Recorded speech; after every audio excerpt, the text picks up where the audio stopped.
All right, so this is my Week 5 NFL Power Rankings. Let's get started here.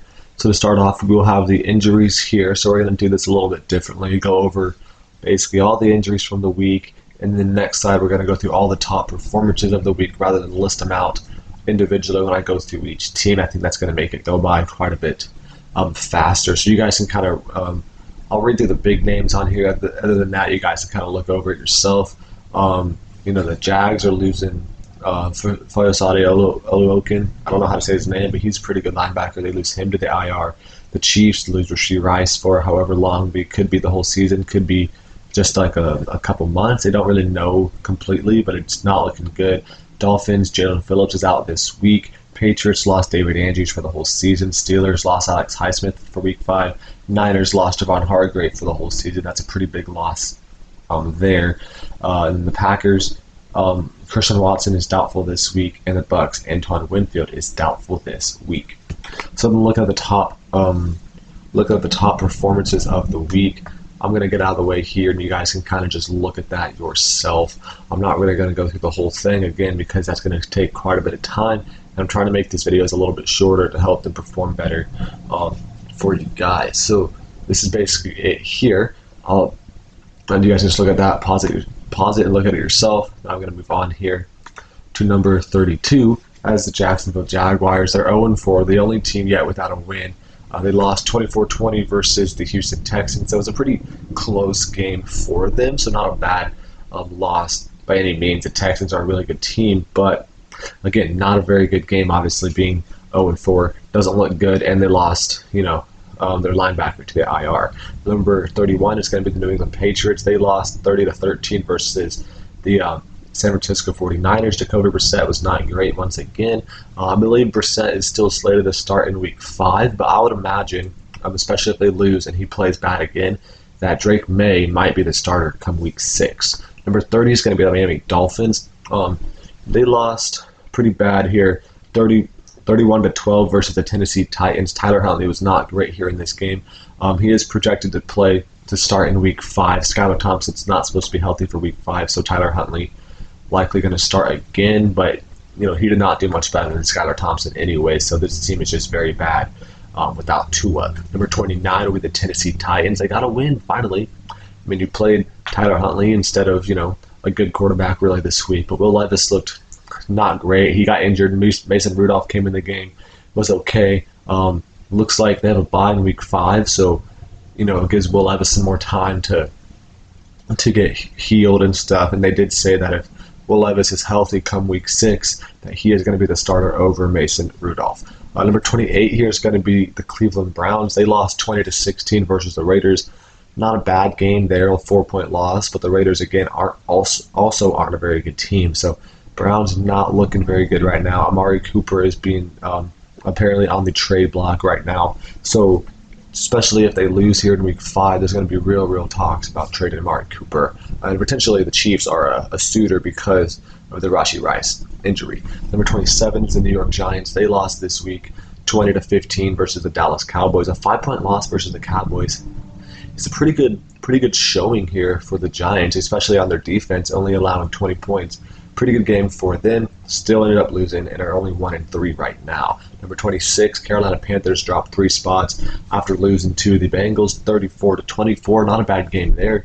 10-point loss versus the Bengals, who are, I think, a good team, even though the Bengals are also only 1-3 right now.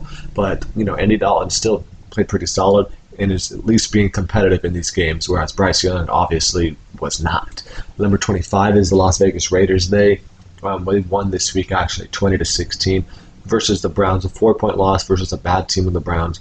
I did not think I could move them up really any spots here, but they are playing decent right now, which is basically all you can ask out of the Raiders. Number 24 is going to be the Denver Broncos. They're going to stay the same after a 10-9 win over the New York Jets. Bo Nix had 60 total passing yards. All of them were to Courtland Sutton. He had like 6 or 7 other receivers who caught passes, but all of them combined for 0 receiving yards. So not even sure how that's possible to only throw for 60 yards all to one guy and still win a game. But their defense has been absolutely phenomenal this year, and definitely the reason why they have 2 wins right now. Number 23, the Arizona Cardinals, going to drop 4 spots here after getting destroyed 42-14 versus the Commanders. Not a great look there. And the Commanders have been amazing offensively this year. So I don't want to, knock on the Cardinals too much, but their defense has been pretty bad all season long. Their offense has been decent, but their defense needs to step it up here if they want to turn their season around. Number 22 is the Los Angeles Rams. They're going to drop 11 spots here. So I had them all the way back down to like 26 or something after week 2 when they had all their injuries, but then they got a good win against the Niners in week 3, bumped them back up. And then week 4 they go and lose to the Bears 24-18. So they're kind of a very bipolar team at this point in time. Still have all their injuries they have to deal with. So not looking great for them. And this loss to the Bears definitely makes me think that they're going to be towards more of the middle of the pack, kind of on that lower half, but still kind of like a mid-tier team with all their injuries going on right now. 21 is going to be the Chicago Bears. They jump up 5 spots after beating the Los Angeles Rams 24-18. Caleb Williams was solid. Overall, their defense was pretty good this week. Sitting here at 2-2 through 4 weeks is a good look here for the Bears. Keenan Allen came back this week, didn't do much. Hopefully they can get him integrated more into the offense, and that'll help kind of boost him a little bit. But overall, they've been a pretty decent team so far. Number 20, Indianapolis Colts here. They won 27-24 versus the Steelers, gave the Steelers their first loss of the season. Anthony Richardson got injured in this game. Joe Flacco came in, played really good. Anthony Richardson said that he might be able to play week 5. It's going to be a kind of between the two of them. But Joe Flacco played pretty solid. I don't think it's going to be a big deal if Joe Flacco is the one that has to play here in week 5. Number 19 is going to be the New Orleans Saints. Dropped 7 spots here, kind of falling back to a middle-of-the-road team like we kind of figured they would be coming into it. They lost 26-24 versus the Falcons, so a close loss versus a good divisional team. Not a bad game for them, but again, they started off 2-2, one of the best teams in the league offensively, and then they've only put up, not even 30 points, not even 40 points in the last 2 games combined, when they had over 40 in the first 2 games individually. Number 18, Los Angeles Chargers. So they lost 17-10 versus the Chiefs. They were up 10-0 early after getting 2 takeaways in the first 2 drives of the game for the Chiefs, and then they ended up getting outscored 17-0 for the rest of the game. So very good start for them. The rest of the game, pretty disappointing for a Chargers fan. So that's definitely an issue you got to worry about there. Number 17, you got the Atlanta Falcons moving up 3 spots after winning 26-24 versus the New Orleans Saints. So they've been pretty good in most of their games this year. Very competitive. A lot of them have been very close games, which is fine. That's good to see out of this team as long as they're being competitive and can be. That divisional win is going to be very important come to the end of the season because I expect the Falcons, Saints, Bucks to all be roughly around the same record, and the divisional record is going to be very, very important. Number 16, you got the New York Jets dropping 6 spots after losing to the Broncos 10-9. So again, they only allowed 60 total passing yards and lost this game. Not a great look. They had 3 field goals, 0 touchdowns on offense. Aaron Rodgers, not very good in this game. Definitely concerning offensively for the Jets, but their defense has been really, really good ever since the Week 1 game against the Niners. Number 15, you got the Green Bay Packers, dropped 7 spots here after losing 31-29 versus the Vikings. I believe they were down like 28-0 and then ended up making it a 2-point game at the end. So that's a very good second half performance here from the Packers and Jordan Love. But overall, Jordan Love threw 4 touchdowns to 3 interceptions. So you got to get those interceptions down for sure. Offense was okay in the second half, but again, you got to play a complete game. It's worth noting that Malik Willis is 2-0, Jordan Love is 0-2. Definitely a little bit concerning there. Jordan Love, you could say he's definitely played better teams, but still, you would like him to get a win under his belt, or else this Packers team obviously isn't going to do much if Jordan Love cannot win a game. 14, got the Dallas Cowboys moving up 4 spots after a 20-15 win over the New York Giants. Not a great game for the Cowboys, but a win is a win, so they got to move up at least a little bit. But you would like to see a better performance against the New York Giants. But still got to respect the win and move them up a little bit. Number 13, Cincinnati Bengals. They got the first win of the season finally, 34-24 over the Carolina Panthers. Defense not great. Let Andy Dalton put up 24 points on you. Again, Andy Dalton's been pretty good with this Carolina Panthers team, but still, you'd think that you can hold them to less than 24 points, ideally. Their offense for the Bengals was great this game. They've been pretty good offensively the last couple of weeks, and it continued to show this week. So definitely a good time to see for their offense. Their defense needs to get a little bit better still. Number 12 will be the Washington Commanders. So, they won this week 42-14 versus the Arizona Cardinals. Jaden Daniels has been playing amazing football so far this season. Looks like the best rookie quarterback by far, probably top 10 quarterback so far this season through the first 4 weeks. Very good look for him and this offense. Not bad job from their defense as well. Definitely look like a really good team so far. Number 11 is going to be the Philadelphia Eagles. They dropped 5 spots after getting blown out 33-16 versus the Tampa Bay Buccaneers. Not a great look offensively or defensively here in this game. Letting up 33 points to Baker Mayfield after he just put up like 7 points against the Broncos last week. Definitely not a good look, but I still think the Eagles team is going to be pretty good. And they have injuries to A.J. Brown and Devontae Smith. If those guys can get back healthy, I think their offense will be much improved. Number 10, you got the Pittsburgh Steelers, dropped 5 spots after losing their first game of the season, 27-24 versus the Colts. Also, Alex Highsmith is injured for Week 5. James Daniels, at guard, is injured for the rest of the season. So a couple different injury concerns to worry about for the Steelers. But Justin Fields played really good this game. I believe he had over 300 passing yards and a touchdown. He had 2 rushing touchdowns as well. So he has looked really, really good. And there's no reason why Russell Wilson, even if he is healthy, is going to take over that starting role, even because Justin Fields has actually been playing pretty solid for the Steelers. Number 9 will be the Tampa Bay Buccaneers. Jumped up 5 spots after destroying the Eagles, 33-16. A very good bounce back win after losing to the Broncos. They got destroyed versus the Broncos, and they go and destroy the Eagles. It more than makes up for that Week 3 loss. So they can continue to, be dominant like they have been every week, basically, except for Week 3.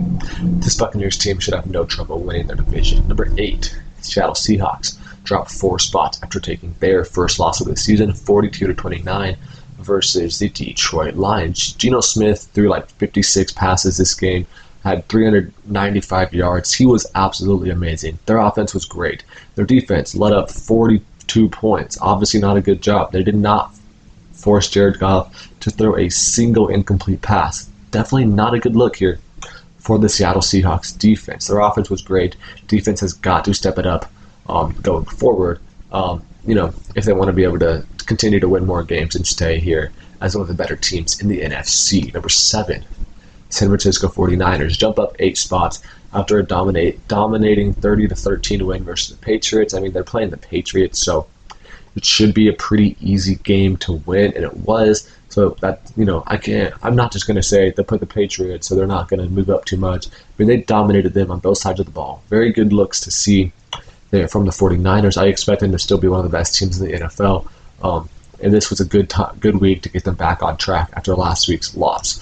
Number 6 would be the Houston Texans, jump up 7 spots after beating the Jacksonville Jaguars 24-20. So it wasn't a very impressive victory, but I still did move them up quite a bit. There were a lot of teams here in the top 10 that did lose. So there's quite a bit of teams that are going to jump up here up quite a bit of spots after having a bad loss that last week, dropped them a lot. Now a good win, even a close win, kind of jumping right back up into this top tier contender status, which I think the Texans are a top tier contender. Number 5, Buffalo Bills dropped 4 spots after taking their first loss of the season to the Ravens on Monday Night Football, 35-10. Not a good look. They let Derrick Henry run all over him for nearly 200 yards. Definitely, not a good look here for the Buffalo Bills, but still, overall, they played a really solid football the first 3 weeks. They played a really, really good team in the Ravens, so I'm not going to be too upset about this loss here for the Bills. I still definitely think they're one of the best teams in the NFL. Number 4, Detroit Lions jump up 5 spots after a dominant 42-29 win over the Seahawks. Offense was impeccable. Jared Goff, 18 of 18. I don't know how many yards or touchdowns he had, but he was amazing, perfect. I think he had 2 touchdown passes and had a receiving touchdown as well, and perfect completion percentage. So amazing game from him. This team has been really, really good to start this season. Number 3, Baltimore Ravens. They're only 2-2, but I still think they're a top 3 team. Their 2 losses against the Chiefs, and then a a fluke game against the Raiders, but then they go and dominate the Bills. That definitely makes me still believe in them to be one of the best teams here in the entire NFL. Like I said, Derrick Henry had 199 rushing yards. I believe he had 2 total touchdowns, maybe just 1, but still absolutely amazing game from Derrick Henry, from Lamar Jackson, from their defense.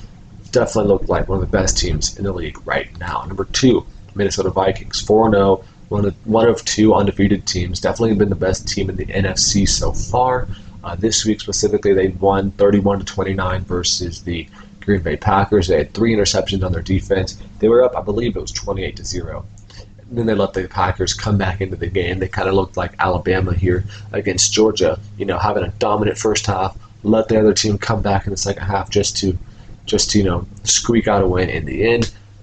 Not a great formula for success there. It's not going to work out if you only play one good half of football. But sorry, the Vikings' one good half of football was just slightly better than the Packers' one good half of football. So, it works out for them in the end. They keep their undefeated season alive right now. The Chiefs are number 1. Obviously, they won this week, 17-10 versus the Chargers. Not the best win, but they were down 10-0, then dominated 17-0 the rest of the game. Again, they lost Rashee Rice, which is definitely going to hurt them quite a bit. But if they can, figure out some sort of receiver replacement, whether that's trade for Amari Cooper or get a lesser guy like signing Michael Thomas or Hunter Renfrow, and I'll kind of fill that void at least a little bit. Still not going to do much unless they, no free agent is going to help them as much as trading for a star like Amari Cooper would, obviously. But I still think they're the best team in football so far, but it's not a very huge gap between them and the Vikings up 2, or even, somebody there at 3, 4, and 5, not too far away here from the Chiefs. So getting into my game picks, last week I was 10-6, so pretty solid there. Went 38-26 on the year so far, but my lock of the week and upset of the week both missed last week. I had the Broncos losing it as my lock of the week for the second week in a row, and I was 0-2 on both of those. Not a great look for me, but so for this week I got the Falcons over the Bucks. Could be close. I got the Falcons. Vikings over Jets. I mean, Aaron Rodgers definitely could dominate this game, but the Vikings have been so good so far. I want to give them the benefit of the doubt. Commanders over Browns. The Browns suck. Commanders have not sucked, but it could still very well be a close game. Bengals Ravens should be a really fun game. I'm taking the Bengals there. Bears Panthers is my lock of the week. The Panthers aren't that good. Andy Dalton's obviously been pretty solid. I'm still gonna, it's kind of a hesitant lock, but I'm gonna put the Bears there as my lock. Bills Texans could be very fun. I'm taking the Bills. Colts Jags. Jags have sucked, but the Colts could suck in this game too. You never really know. I'm taking the Colts there. Dolphins Patriots. Both teams suck. I'm taking the Dolphins. I think they suck just a little bit less. Niners Cardinals should be pretty easy. Raiders Broncos. That's going to be probably a horrible game, or it could be like a high scoring close game, or it could just be a ugly low scoring game like the Broncos have been for like the majority of their games. Packers Rams could be fun. I'm taking the Packers. Seahawks Giants should be easy. Cowboys Steelers is my upset of the week. Not sure why the Cowboys are an underdog. I mean, the Steelers are at home. They have been playing well, but I still think the Cowboys are have a better chance of winning that game. Chiefs and Saints. I mean, Chiefs are undefeated. I don't see them losing to the Saints here. Losing to Derek Carr. If Derek Carr beats the Chiefs, I'm not sure when the last time Derek Carr has beaten the Chiefs. It's probably been 6 or 7 years at least since that has happened. So I'm going to take the Chiefs there. That's going to be it for the video. Thank you for watching. Make sure to check back next week for an updated power rankings list, and goodbye.